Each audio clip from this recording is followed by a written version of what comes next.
So I got a message a few weeks ago from a guy, and he says, hey, my father got a couple machines in there, he's just looking to get rid of them, and I was just wondering if you were interested. And you know me, I'm interested in everything. This was kind of like a package deal for two of them.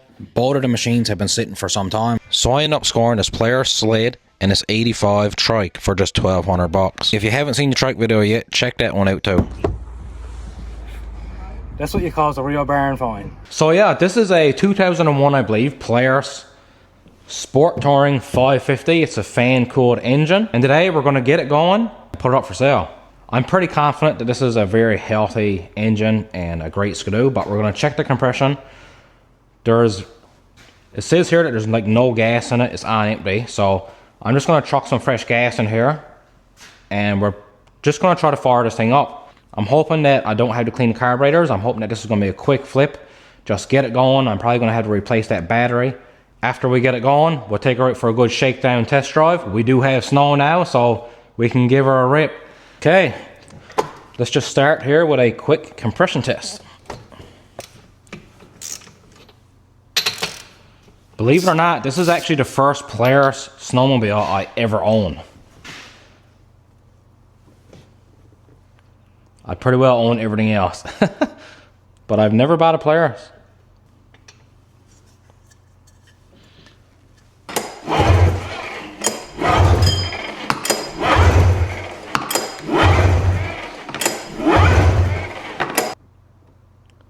Just about 130 pounds.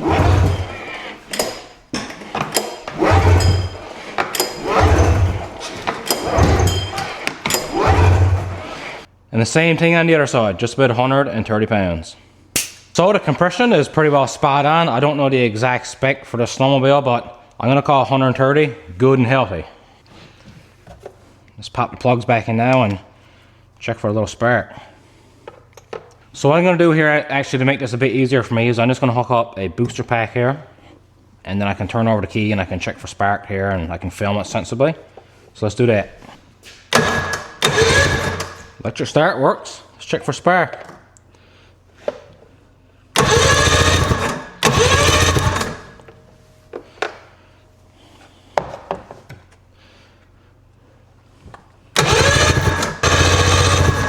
Nice strong spark. Put the plugs back in.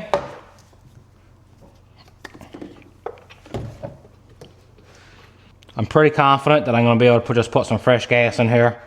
Hold the choke open, turn her over a few times, and this is going to fire right up. Click, click. Chain case is spot on. And when you're checking these, it is always normal to have a few shavings and metallic bits on the magnet here on the dipstick for the chain case. Those are just gears in there, so it is normal wear and tear for some metal to be there. Obviously, if you got some giant chunks and some teeth on the gears that are on there, there's something wrong, but let's just pour a little bit of fresh oil down here.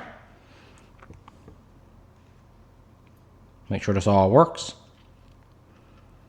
So the gauge says empty here. Let's just haul this out and have a look. There's a little bit of gas here on the bottom. It does smell old, but I don't think it's going to be too bad, and there's not a lot in there. So I'm not going to bother with draining this out. Bit of fresh gasoline.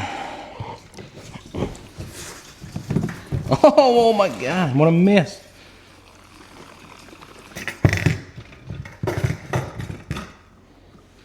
Don't mind that. Did I just clean the dust off the seat?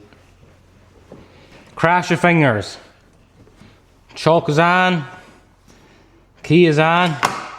I got the little boost cables hooked up. How long do you think it's going to take her to start? Or is it going to start? Or will I need to clean out those carbs? I don't think I will. I'm hoping I'm not. Let's see.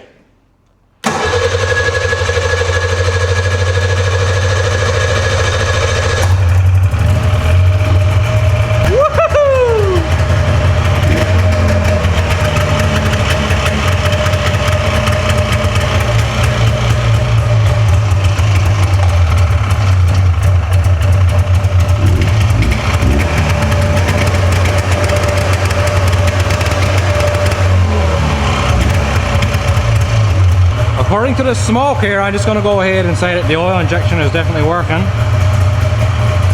Our light is working.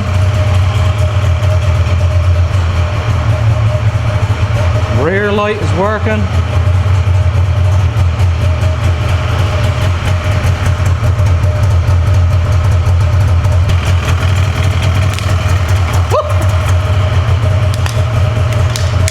The sweet smell of 50 to 1.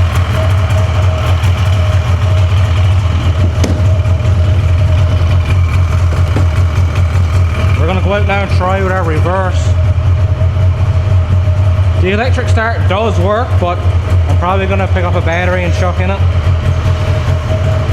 Just because. I know you can haul it over, but oh, the hand warmers are working. She's hot already. The tone warmer is working. We're going to have to try to do something with this windshield here too.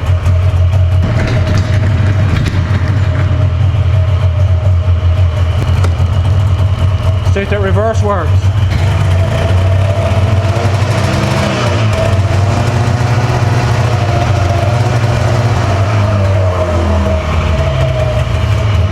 It all does, even the reverse works, boys. What a deal. Seriously.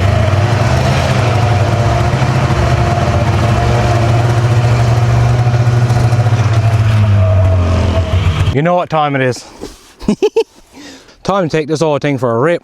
I'm just going to say right off the bat, I'm not going to drive this thing too hard. This thing has to stay nice because I have to resell this.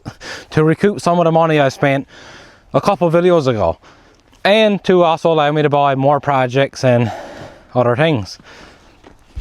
So, we're going to take it easy today.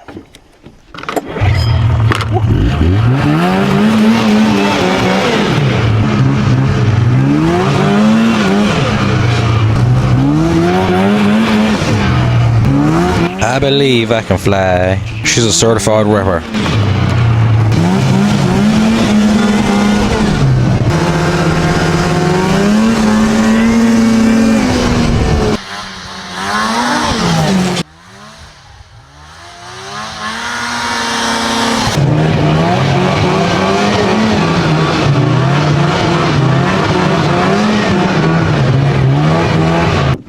So I just had to stop myself because I'm getting a bit carried away and I'm probably going to end up breaking something.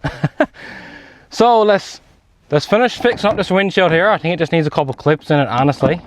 And let's get a fresh battery, chuck in this thing and get it up for sale. Yeah, so this is what I'm talking about. On this side you can see these rubber pieces here holding on the windshield. This side here has none and this one is actually broke. So we get the tape up here. This side I'm just going to put a zip tie on. Alrighty. Just get this in here nice and tight. I can't leave the end on the zip tie. We got to cut it off. But we got to cut it off on an angle so the next guy will cut his hands open. Just joking. Next we're going to pop out this battery. Oh, that's not even tight, bro. There's no way this battery is good after all them years, eh? Definitely not, eh?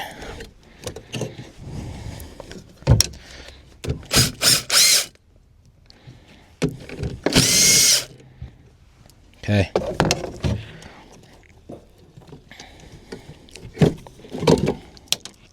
Oh no, it's like dry inside. I can hear stuff in there. Let's go get a new battery.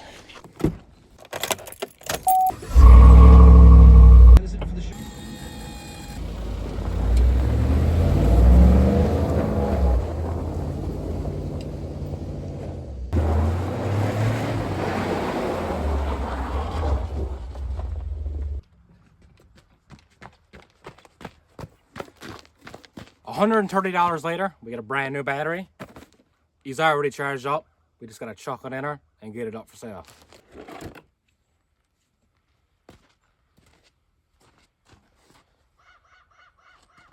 Drop in this brand new battery.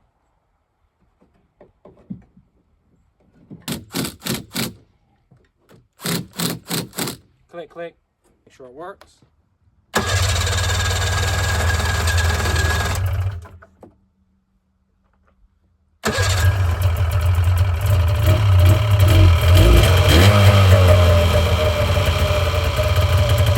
These older Sleds are so easy to work on compared to the newer stuff. It's a great place to start if you're looking to get into the hobby of fixing things.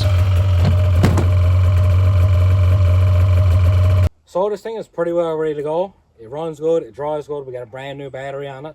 It's got low kilometers or miles, whatever it is. Kilometers. Sorry, miles. This is in miles. So I'm into this thing for 730 bucks. This thing is worth at least 2 grand, which is still a really good price as well. This screw in this kind of shape for 2 grand, wicked good deal. So let's get a few snaps, get her up for sale, and I'll update you when she sells. So here's the pictures I had posted on Marketplace. It's important to take lots of pictures at every different angle pretty much. After about 10 days and a bunch of is this still available, someone's coming to pick her up. Alright, so this is about probably a week and a half, 10 days later. This is the Polaris right here. Someone came by and they're pretty interested in her. It's actually a buddy. I know him for a while. He's going to be picking up this Polaris for his grandkids. So he's supposed to be picking this up now this evening and come with the money. And as you can see, we get dumped on with snow. So let's get the old Polaris out, get it ready for him to pick up. And when he picks it up this evening, we'll go over the numbers. There we go, baby. Me and Youngfer went for a pretty good ride on this there not too long ago. And she done well, excellent. No issues with her at all. I feel very confident selling this to someone and knowing that they're going to be getting a good sled out of it.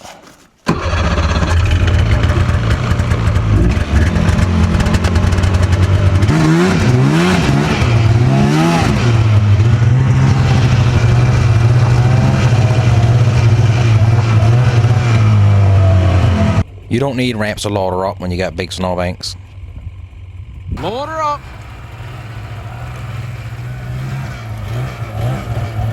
Nothing to it. Okay, that Polaris is done, gone, she's sold. Sold that for 1,800 bucks, and for 1,800 bucks, that was still a pretty good deal. That machine was in pretty good shape. I actually contemplated on keeping that for myself because the sled that we use personally is a 2-up Arctic Cat. It's a wide track 4-stroke Bearcat.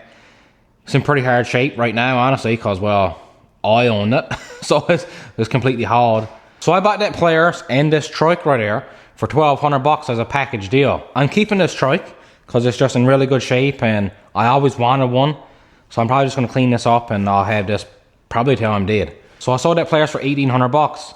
I paid 130 bucks for a battery. So you can say I was probably 1,330 bucks into this entire package. I'm keeping the Trike. I sold that Sled for 1,800 bucks. So that leaves me with, but if I was smart, I'd be dangerous, $470 profit and a free Trike. Or you can look at it as in, I paid 600 bucks for that Sled. I sold it for 1,800. I paid 130 for a battery, which would leave me right about $1,070 in profit. Either way, we done well. Someone else got that Sled now. They're going to have a lot of fun with that. He bought that for his grandkids. I'm sure they're going to get a lot of use out of it. If you haven't seen this Trike video, there's a few videos back. Go check it out. Great video. So you can see right here, 2 of the Jags are back in the shop. This will not be leaving the shop now until I ride it out. Or if I catch it on fire again. In the last video, I got a lot of great suggestions. People are telling me probably what the issue was, where she wasn't starting. I got a pretty good idea myself now as well, probably what's on the go here. So I'm going to have another go at this one next. It is winter now, so the bikes have been kind of put on the back burner. I do have the parts for that YZ back there, and I will be doing that probably sometime soon. But right now, I'm focused mainly on all the sleds. And I'm currently gathering up some parts for these 2 670s I got. I got this one here, the other one's outside with a tarp over it.